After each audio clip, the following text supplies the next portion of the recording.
Hi hello friends, welcome to my channel తను Balasri వ్లాగ్స్ని first time visit చేస్తుంటే కనుక please subscribe, share and like friends. అలాగే మీకు hype అనే ఆప్షన్ కనిపిస్తే హైప్ కూడా చేసుకోండి. ఇక్కడ నేను ఒక మంచి రెసిపీతో అయితే మీ ముందుకైతే వచ్చాను. అదేంటంటే సగ్గుబియ్యం సేమియా పాయసం అనమాట. సో నేను ఇక్కడ వచ్చేసి 1 అవర్ సగ్గుబియ్యం నానబెట్టుకున్నాను.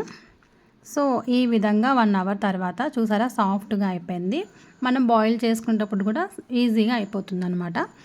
సో దీన్ని బాగా వాష్ చేసేసుకుని ఇందులోకి పాలు అలాగే సేమియా తీసుకుని పక్కన పెట్టుకున్నా. నెక్స్ట్ వచ్చేసి ఒక ప్యాన్ తీసుకుని అందులో 1 స్పూన్ వరకు నెయ్యి అయితే యాడ్ చేసుకున్నాను. ఇలా నెయ్యి అయితే యాడ్ చేసుకుని సేమియా అయితే ఇలా వేసేసి బాగా మిక్స్ అయ్యేలాగా అయితే బాగా కలుపుతున్నా అనమాట. పచ్చివాసన ఉంటుంది కదా, సో నెయ్యిలో వేయించుకుంటే ఏంటంటే టేస్టీ కూడా బాగుంటుంది, నెయ్యి ఫ్లేవర్ కూడా బాగుంటుంది. ఈ విధంగా గోల్డెన్ కలర్ అయ్యేంత వరకు బాగా మిక్స్ చేసుకుని అందులోనే నేను డ్రై ఫ్రూట్స్ కూడా వేయించేసుకుని అందులో యాలకుల పొడి, పాలు అయితే వేసేసుకున్నాను అనమాట.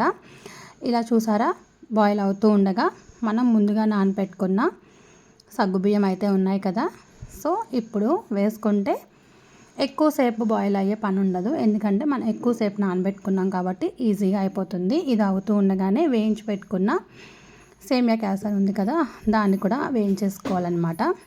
సో డ్రై ఫ్రూట్స్ మొత్తం అన్నీ ఇందులోనే వేసేసి బాగా మిక్స్ అయ్యేలాగా కలుపుకోవాలి.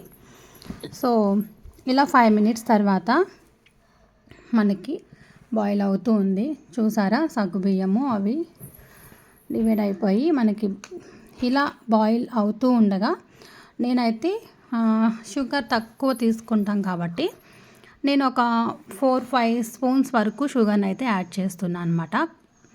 సో మీరు ఇంకా కొంచెం షుగర్ ఎక్కువ తింటారనుకుంటే కనుక చిన్న బెల్లం కూడా యాడ్ చేసుకోవచ్చు. సో నేను ఓన్లీ షుగర్తోనే చేస్తున్నాను.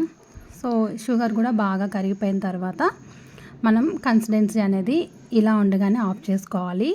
మనం చల్లారిపోయిన తర్వాత కూడా కొంచెం గట్టిపడుతుంది కాబట్టి ఇలా ఉంటే ఉంటుందన్నమాట.